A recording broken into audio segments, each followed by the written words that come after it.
I just unboxed the microwave, I plug it in. But what's happening is I have been trying since my food is inside and I put the timer start, but it will be counting, but inside the microwave it's not turning and also heating up. It's totally not turning and heating up.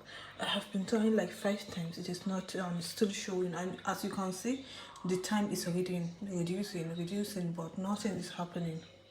I don't know what to do again. If I can get my refund, I'll be happy. I bought it expensive, and this is what happening with the microwave, as you can see. And the time is reducing, but nothing. It's not heating up and it is not turning.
I think you got a flame.